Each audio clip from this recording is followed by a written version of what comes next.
Good afternoon. Welcome back. Now, last time we did a part of EPS, but we did not finish up.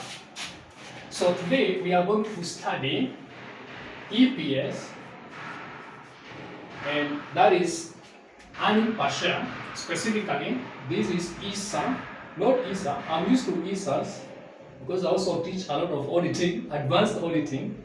So this is a IAS 33. IAS means International Accounting Standards 33.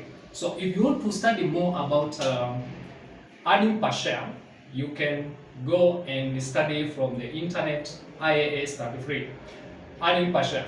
So there are two types of earning per share. One is basic EPS and the other is known as diluted EPS. So we first need to study the basic EPS today. The next lesson we will study the diluted EPS. So what we mean by basic EPS or the earning per share, I'll start by giving you the formula first, because we'll be doing a lot of computations within the course of the week.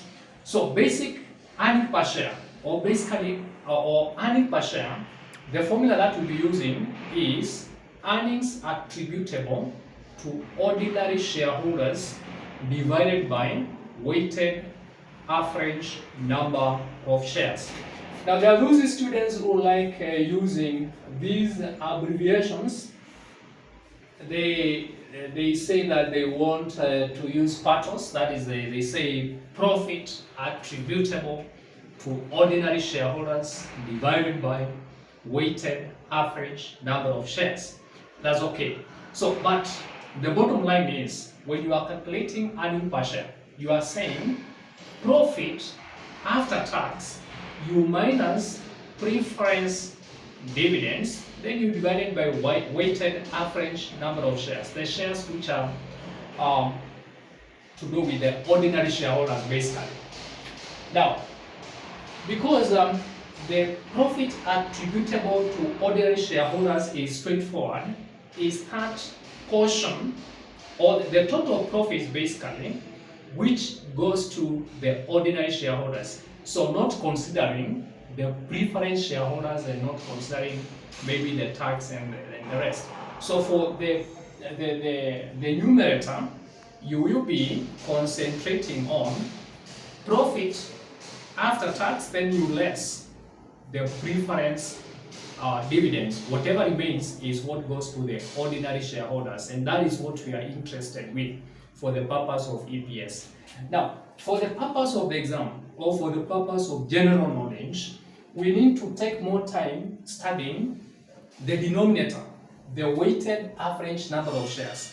So what we will be doing is that we'll take more time studying the weighted average number of shares, and specifically the ordinary shares. So what you are supposed to know as a student is, what is the opening balance for the ordinary shares? What is the opening balance? Because by the start of the year, you have a certain balance of ordinary shares. But within the course of the year, there may be some changes within the course of the year affecting the ordinary shares that you were having by the start of the year. So, let me briefly highlight some items which may result to the changes in the denominator. For example, if our opening balance for the ordinary shares was maybe 1 million ordinary shares, what are some of these things which may occur within the course of the year resulting to changes? One is issue of shares at full market price. Full price, issue of shares at full price. So it means that we opened the year, or we started the year with a certain number of ordinary shares, and then maybe by June or by maybe October or whichever month, we issued shares to the ordinary shares or ordinary shareholders, and they paid for these shares fully at full market price. Now, one thing that we are supposed to note about the treatment of shares issued at full market price is that we must apportion them on time basis. It means, if for example, we issued shares by June, we have to consider for how many months did we have these shares. So if it is from June to December, say for example these are 6 months, or from October to December, those are 3 months, then we need to apportion those shares on timely basis. If for example we issued shares 1st October, then maybe these shares the value was 2 million, we need to count from October to December, and those are 3 months. So you have to apportion them. That is 3 over 12. Is it true? Yes, I think so. 3 over 12 times 1 million.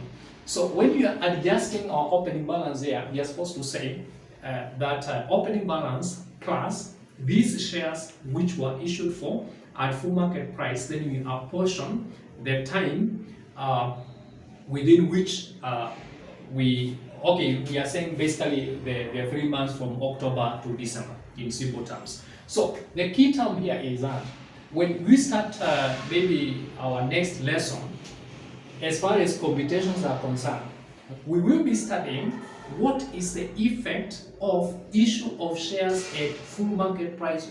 So the other item affecting the weighted average number of shares is the share option.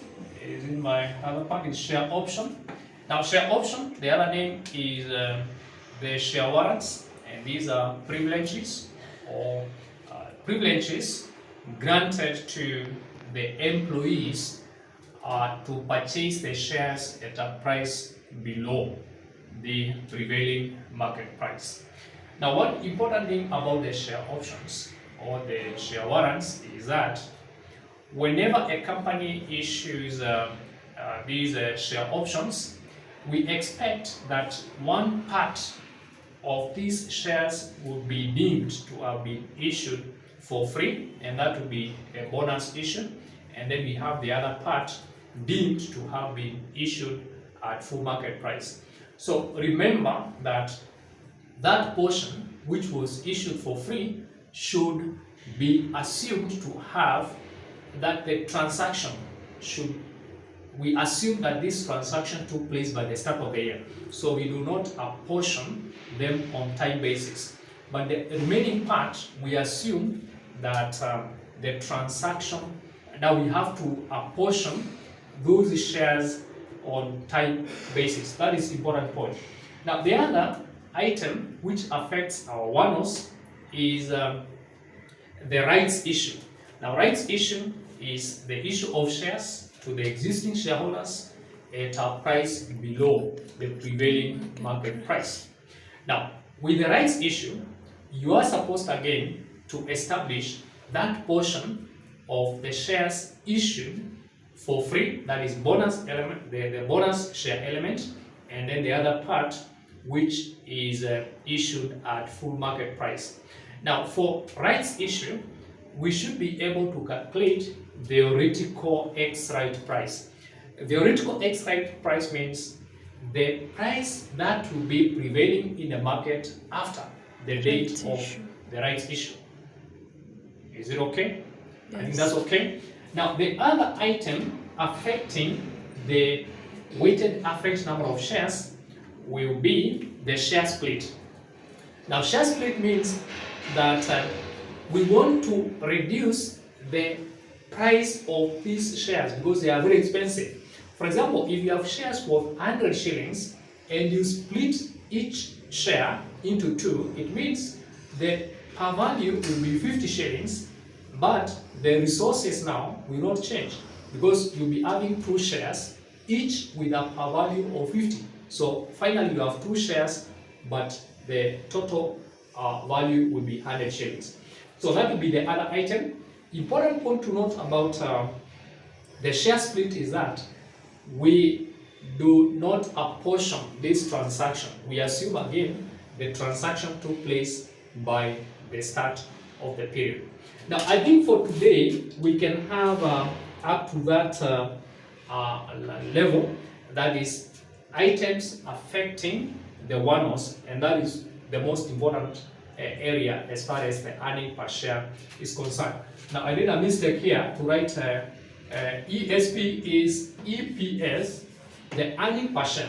So to conclude, what we are doing today is that earning per share or basic earning per share is computed by that formula: earnings attributable to ordinary shareholders divided by weighted average number of shares. Items affecting the one-offs will comprise of shares paid for fully, shares partly paid for, and maybe bonus issue, rights issue, and share split, and a few other items that we will look at in the next lesson.